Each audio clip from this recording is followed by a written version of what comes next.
In this video, we're going to guide you on the journey to 1,000 YouTube subscribers, but in order to do that, I need your help. So before the end of the intro, answer this question in the comments below. Why do you want 1,000 subscribers? Let's do this. vidIQ. vidIQ. vidIQ.com. Alright then, if your answer was something along the lines of because I want to monetize my YouTube channel, well don't forget you need 4,000 hours of watch time as well. If your answer was because I want to monetize my YouTube channel, well don't forget that you also need to apply for the YouTube Partner Program and be accepted into it, so there are no shortcuts. YouTube will be checking whether or not you're trying to buy subscribers or manipulate the metrics. And if it's because you want to monetize your YouTube channel, then you're not thinking about your audience. Can you see where I'm going with this? Now, if it's because 1,000 people represents a huge community that has put their faith and trust in your content to inspire and educate them, then you're on the right YouTube path. We've uploaded over 600 videos on the vidIQ YouTube channel now, and we've had over 2 million comments. Now, I haven't read every single one of them, I must confess, but the overriding theme of a lot of these comments is a lack of understanding and mindset of the YouTube platform. Most new creators, naively and understandably so, are thinking more about what they can get from the YouTube platform rather than what they can give to their audience. And I've said this already in videos that we've made in 2020. Stop thinking about the metrics and how you gain things from the content that you create, and think first about what's valuable to your YouTube audience. I can almost guarantee that when you shift mindset from you to your audience, your channel will grow so much faster and so much more easily that you'll hit 1,000 subscribers before you even know it. And that's because your content, your daily interaction with your community becomes far more important than any milestone that you're trying to achieve. Hello, I'm Rob and welcome to vidIQ, the YouTube tool and channel that aims to educate you on your YouTube journey. For more YouTube tips, tricks and advice just like this, make sure to subscribe to the channel and do this, so that you're the first to be notified when we release brand new content. As always, school is, well, already in session. Stop asking whether file names matter in SEO. It never has done and it never will do. It's a myth. Now, while I did say that milestones aren't necessarily that important, especially to your audience at this stage, they probably still do rattle around in the back of your head. So let's touch on this to help with your mental welfare. Getting to 100 subscribers is one of the hardest things you will do on the YouTube platform. We know, we were there to help guide you through it. And if you weren't there, then there's a video over here that you should definitely watch. Now, let's say theoretically that it took you 3 months to get 100 subscribers, and then your next target is 1,000 subscribers. That might be a bit of a stretch, but at the same time, it's not going to take 30 months to get to 1,000 subscribers, because like with any YouTube channel, you will be gaining momentum. So what you want to try and continue to have is incremental increases in milestones. So going from 100 subscribers to maybe 250 subscribers, then maybe 500 subscribers, 750 subscribers, all the way up to 1,000 subscribers. As long as you're aware of a reachable goal somewhere in the distance and you keep track of your incremental steps towards that milestone, whether it be 2 or 3 subscribers a day or 10 or 20 subscribers a week, that will nourish you as you nourish your audience with value from your content. Now, if in the background you want to track these incremental milestones up to 1,000 subscribers, vidIQ has the free tool for you. On most YouTube pages, you'll see a cluster of YouTube tools from vidIQ. Click on the achievements one and it will give you all sorts of stats, but there is specifically one for subscribers, and when you click on it, that generates a certificate and you can share that success with your audience on any of your social media platforms. If you have over 100 subscribers and you're working towards 1,000 subscribers, for the typical channel, you've probably done a few dozen videos and you have some experience and an understanding generally of what your audience likes on your channel. So it's now time to solidify your value proposition. What does that mean? Let me put it very simply. Describe your channel in 5 seconds or less in a catchy, memorable fashion. For example, our value proposition could be YouTube Growth Channel, but in order to make it catchy and memorable, what do we say our channel is about? Educating your YouTube journey. Now let me give you a couple more made up examples. Fortnite gaming channel. There are literally hundreds of thousands of these on YouTube already. So how do you describe your channel in a catchy, memorable way if you're a Fortnite gameplay channel? Well, it could be something along the lines of this. Because headshots are better at 347 frames per second. That could mean that your channel is all about how to improve the gameplay performance of Fortnite or any other first-person shooter game. It gives your channel more focus, your audience knows exactly what your channel is about, and it's memorable. What about this one? European travel vlog. Nah, it's too generic, we've heard it all before. Let's try this. Euro penniless travelling nomad. Alright, it's not my best effort, but I came up with it in 5 seconds. That defines your channel as content all about an individual going around countries of Europe, most likely on an extreme budget. And what type of content is that going to appeal to in terms of a target audience? Young students. So you've sold your channel to your audience, not explicitly and functionally, but through a catchy, memorable value proposition. Now, this can change over time. There is nothing wrong with that. But if your channel has a core theme, you always know the value that you're trying to deliver to your audience, and your audience, whether they be new visitors or regular subscribers, will always know what to expect from your content. So yeah, in short, I want to see some of your channel value propositions in the comments below.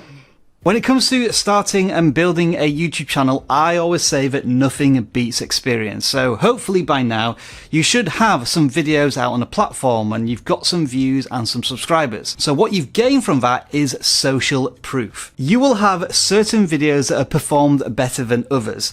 You'll have videos that have some engagement and some feedback, asking you to make follow-up videos or asking you general questions which you could potentially answer with future content. So my advice to you now would be to start researching your channel, even if it is the simplest trick in the book, which is to go to your video tab on your channel page and sort by the most popular videos. If there are any patterns in the top 5 or 10 videos that are telling you a certain type of content works, then make more of that content, whether it's about a particular topic or a video style. It may be that you've already chosen your video topic niche, whether it be sports, gaming, politics, wrestling, beauty, but from the content that you have, you should by now be able to find a sub-niche in that particular topic. Now, it might be predictions or tutorials or reaction videos, or when you're in front of camera and you're giving your personal stories. When you start your YouTube channel, there is nothing wrong with experimenting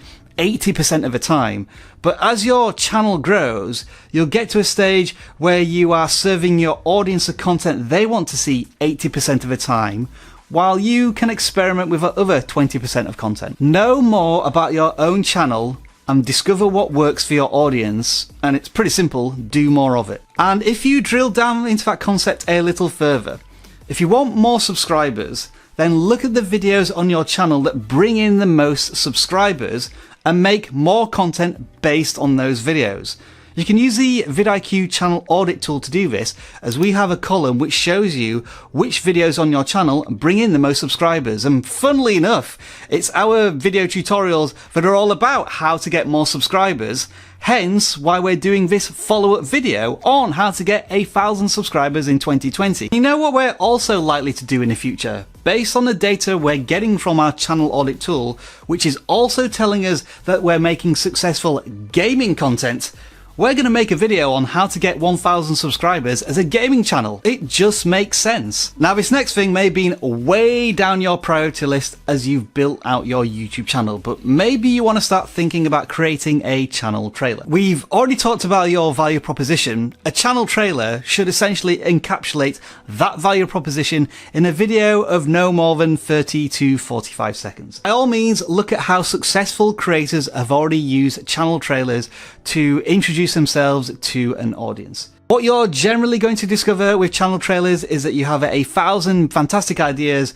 but you only need to put one of them in that video, or else it's too long. With all that being said, there is an alternative to a dedicated channel trailer, and that is to use the video that converts most subscribers on your channel and use that as your channel trailer, as it's already proven to work with your audience. Next up, it's time to start taking search engine optimization or SEO seriously on the YouTube platform. After all, it is the second largest search engine in the world, and most creators get their start on YouTube by having discoverable content through search. This means extensive keyword research into your topic to find out what people are searching for, including those keywords in the titles, but also making those titles intriguing to click on. This also includes expanding your keywords out to your video descriptions, video tags if you want to, and trying to include keywords in the vocabulary of your video content, because YouTube is watching and listening to everything you put out on the platform. Now, some of these things admittedly are marginal gains, but remember this: if you're a channel with 100 subscribers versus another channel with 100 subscribers, would you rather be the video content creator that is giving YouTube as much information about their video as possible, or the one who's just throwing stuff onto YouTube and expecting it to be discovered? As you might expect, keyword research is a huge learning topic in itself. So we've done a big video over here on YouTube, but we've also done a massive course in the vidIQ Academy. vidIQ Academy allows you to go into microscopic detail on YouTube topics, including thumbnails, keyword research, finding your niche, starting a YouTube channel, and monetizing your content. And the best news is, when you sign up for either vidIQ Pro or Boost, you get the Academy included. There is a link in the video description. This next point is true for every single video creator, no matter where they are in their YouTube journey. And that is that they have pain points that are preventing their progress. Now, that could be thumbnails that just aren't clickable, or keyword research that doesn't match up to what people are searching for, or you're just absolutely terrible in front of camera, which means that you have to retake every single shot 10 times. And now is a good time in the early stage of your YouTube journey to start identifying these pain points and facing them head on. The longer you ignore that pain point, the more brittle that foundation on your YouTube channel will be, to a point where it is just crippling, handicapping your channel completely. Now, I don't suggest trying to tackle all of your pain points all at once. Identify which you personally feel is the thing that's holding your channel back the most. And usually at this point in a creator's journey, it's thumbnails. Now, if it is thumbnails, again, we've got a really big playlist over here on YouTube on how to create better thumbnails, and an Academy course down here. Whatever it is, spend an extra half an hour or hour per video trying to improve on that pain point by 1%. If you start to improve on something today, in 2 or 3 months, you'll look back at where those videos were and you'll think, yeah, that was horrible. Those thumbnails were terrible, but I'm so glad they look like this today because I'm getting a higher click-through rate and more views. Or presenting in front of camera, or your video editing, or your B-roll, whatever it is, start tackling it today. A lot of what I'm telling you in this video about how to get 1,000 subscribers is foundational strategies that are going to put your channel in good stead as you move forward as a video creator. Hopefully you're taking a lot of this on board, along with all of the other tips, tricks and advice you're getting from other YouTube educators. But what I would also encourage is to stay weird. Do things that you wouldn't expect to normally do. 80% of the time you are wanting to deliver content to your audience and create thumbnails that are consistent. But there's nothing wrong with experimentation, because if you don't test new things, you'll never know if you discover a brand new niche or a certain thumbnail that defies all logic but really appeals to a certain demographic who want to click on it because it's different to anything else on YouTube. I'm going to put it like this, and a lot of vidIQ regulars may be annoyed with this. However, PewDiePie versus T-Series, that was me experimenting with different content on the channel, and it turned out to be highly successful. What a lot of regular viewers didn't realize is that it didn't impede on our regular vidIQ content. I was still pumping out hundreds of educational pieces of video content, and the PewDiePie vs T-Series content took up about 10 to 15% of what we did in 2019.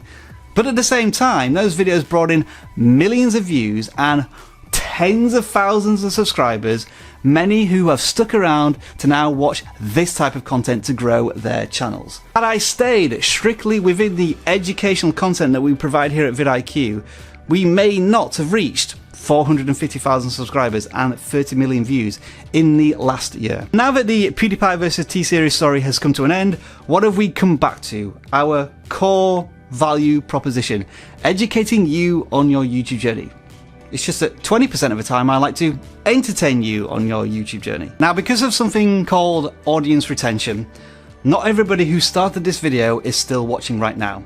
But for those of you who are 15 minutes into this content, thank you very much for watching. I value your time, and because you're watching the entire video, I hope you're getting the whole value from this content that you're going to use on your channel to help you get to 1,000 subscribers. You are the core members of this community, the brothers and sisters of the vidIQ family. And you will have those same people who are not just subscribers, but super fans. Those who already care deeply not only about your content, but about you as a video creator, and they want to see you succeed.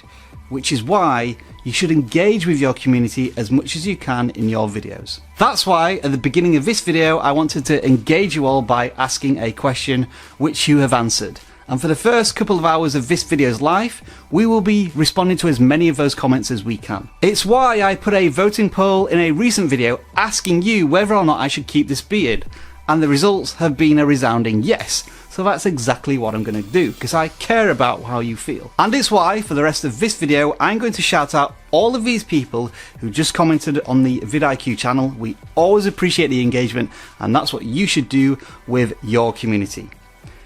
Grazik, Taj Musically, Voltage Ace, Changing Stranger, West of Gaming, 007 The Masked Gamer, Gaming with Morris, By Tatters, The Dreamcast, Zuzu.com, N Lamin D, Kian TV, Tutorial Life Studio, Kenjing TV, The Handsome Life, Parosun.